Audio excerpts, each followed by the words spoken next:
Bonsoir mesdames, bonsoir mesdemoiselles, bonsoir messieurs. Je vous propose aujourd'hui un épisode un peu spécial puisqu'il s'agit d'un hors-série. En effet, cela faisait un moment que je souhaitais vous apporter des précisions sur une période charnière dans l'histoire du cinéma, située fin des années 20, début des années 30, le passage du muet au parlant.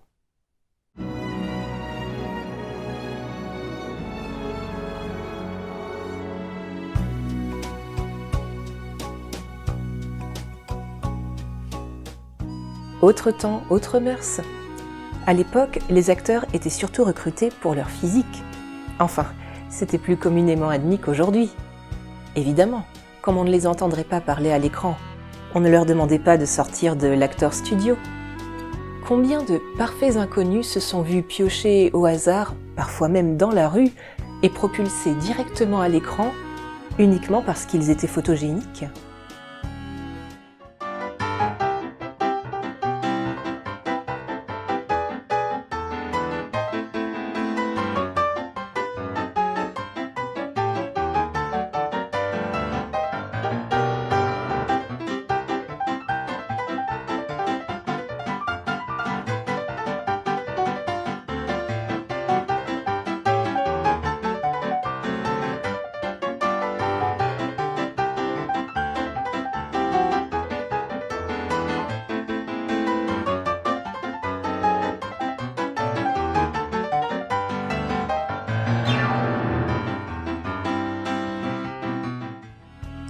Au-delà de ces méthodes de recrutement, je vous ferai aussi remarquer les conditions de tournage. Il faut partir du principe que, de toute manière, on n'entendra rien à l'écran. Aussi, pour les films de moyenne production, on pouvait trouver plusieurs plateaux de tournage alignés côte à côte dans un seul et même hangar, histoire de rentabiliser l'espace.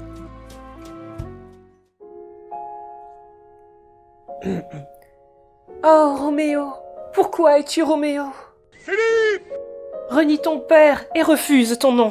Je sais où tu te caches! Ou, si tu ne veux pas, fais-moi simplement vœu d'amour. Ta gueule! Et je cesserai d'être une Capulet. Salaud! Parlant de tournage, l'acting de cinéma muet se rapproche de la pantomime. Comme il n'y a pas de dialogue, on en fait des caisses, on fait de grands gestes, on exagère les mouvements des lèvres pour bien faire comprendre les mots. Et attention, je ne dénigre absolument pas ça. Le cinéma muet avait tout un code de communication très efficace, capable de faire passer toutes les émotions à l'écran sans jamais rien dire. Rendez-vous compte, c'est quand même très fort.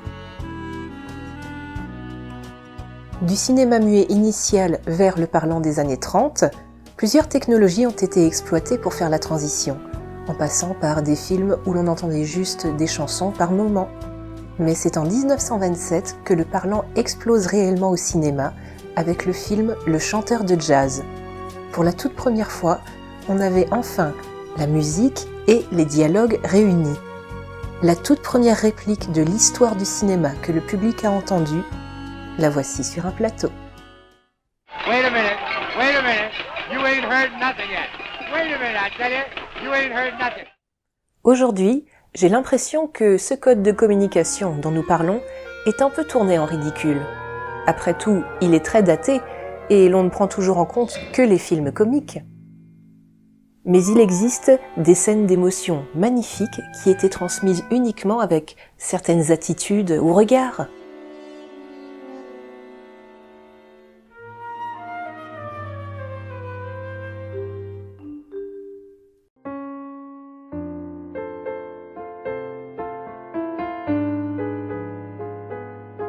Évidemment, si vous rajoutez soudain du dialogue dessus, ça aurait vraiment gâché la magie.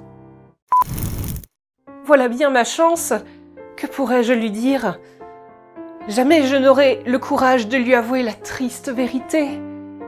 Se pourrait-il que tout soit fini ? Ah, Seigneur, ne prolongez pas mon supplice et faites que cette minute, qui me paraît un siècle, passe plus vite que l'alcyon sur la mer écumante. Tais-toi, Jean-Jacques, tais-toi! Tais-toi, Jean-Jacques. Le cinéma parlant devenait quasiment du théâtre filmé. Aussi, les acteurs de muet déjà en place ont été bien embêtés de découvrir qu'ils allaient non seulement devoir apprendre leur texte, mais aussi l'interpréter. Fini de minauder devant la caméra en lâchant une ou deux phrases que l'on pouvait lire sur les lèvres. Pire encore, pensez à tous ceux qui avaient un visage magnifique, mais une voix absolument pas adaptée. Lena, you're a beautiful woman. Audiences think you've got a voice to match. The studio's got to keep their stars from looking ridiculous at any cost. No one's got that much money. What's wrong with the way I talk? What's the big idea? Am I dumb or something? La plupart de ces acteurs se sont cassés les dents en s'essayant au parlant et ont sombré dans l'oubli en à peine quelques mois. Imaginez si aujourd'hui, le muet faisait un retour en force et que l'on ne produisait plus que ça. Vous imaginez le nombre d'acteurs connus qui ne pourraient pas suivre cette nouvelle technique obligatoire et qui dégringoleraient. C'est pour cela qu'à l'époque, la plupart des acteurs de muet, qui se sentaient menacés, ont bien râlé quand le parlant est apparu. Certains, comme Charlie Chaplin, ont été sommés de transformer leur nouvelle production en film parlant. Il a bravement bataillé en expliquant que des dialogues feraient tomber son humour à plat, mais rien à faire. Du coup, il a réussi à ruser avec son film Les temps modernes. Pour ridiculiser le parlant, il a imaginé une scène qui montrerait que le mime est supérieur au dialogue. Prenons-en de la graine.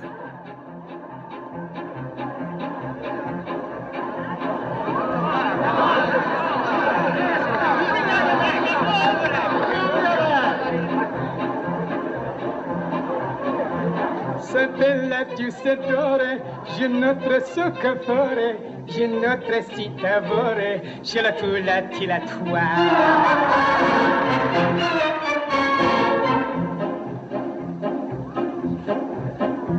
La spinage o la bouchon, sigarette Portobello, siracchi spaghetto, je la tula tila toi.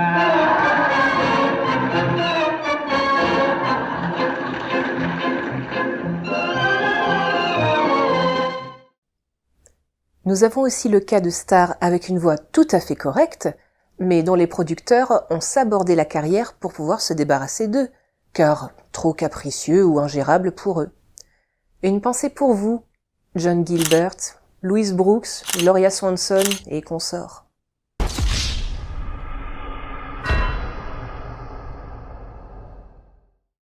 Je signale aussi les stars étrangères qui faisaient carrière sans savoir prononcer un mot d'anglais. Greta Garbo a relevé les défis avec panache. Non seulement elle avait un accent suédois à vous faire fondre, mais aussi une voix grave et sensuelle extrêmement mystérieuse. Give me a whiskey, ginger ale on the side. And don't be stingy, baby. Well, shall I serve it in a pail? I like to be down to the ground. Niveau technique, il faut savoir que les projections de cinéma muet étaient toujours accompagnées d'instrumentistes. Il s'agit d'une formation de musiciens plus ou moins développée selon la qualité de la salle de cinéma. Cela pouvait aller de 3 violoneux et un gras-de-caisse jusqu'à un vrai petit orchestre pour accompagner l'action du film en direct. Aussi, quand le cinéma est devenu sonore et que les musiciens n'ont plus trouvé d'emploi dans les salles de cinéma, ils ont protesté bien haut. Il ne leur resterait plus d'emploi que dans l'enregistrement de bandes-son. Une campagne de communication a été lancée par l'American Federation of Musicians pour protester contre ce qu'ils appelaient la musique en conserve. Malgré cela, on dénombre entre 1926 et 1928 la perte de 22 000 emplois dans ce secteur. Autre point technique, avec l'arrivée des prises de son, c'est toute la méthode des tournages qui a dû être révisée. Désormais, l'opérateur doit réclamer le silence sur le plateau avant de lancer la scène. Et nous avons, de fait, l'apparition de cette remarquable petite chose appelée clap. Vous êtes beaucoup à connaître l'existence de cet objet, mais en connaissez-vous l'utilité ? Quand on enregistre le son et l'image sur 2 supports différents, comme c'était le cas à l'époque, et même pour la vidéo présente, il permet une synchronisation des deux beaucoup plus facile lors du montage. Nous avons d'un côté l'image avec le mouvement de fermeture et de l'autre le son net à caler pile dessus.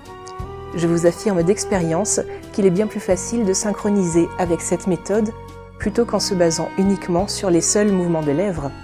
Les informations sur la prise sont notées juste ici, ce qui permet de trier les scènes à exploiter lors du montage d'un seul coup d'œil grâce à cette image en début de pellicule.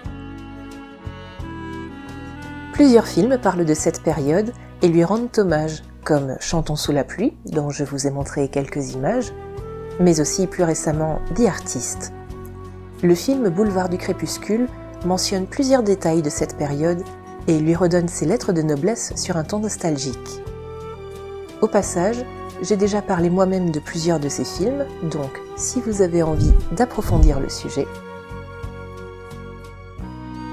Nous voici arrivés à la fin de cette vidéo et à la clôture des programmes. Pour la réaliser, je me suis inspirée de la page Wikipédia sur le cinéma sonore que je trouve très complète et bien expliquée. Pour un complément d'information, je vous suggère la vidéo de mon collègue Petit Suisse sur la naissance du cinéma, qui donne un point de vue sur les techniques de l'époque. J'espère que vous avez apprécié cette plongée dans une époque très intéressante du cinéma. Et je vous souhaite, mesdames, mesdemoiselles, messieurs, une agréable fin de journée.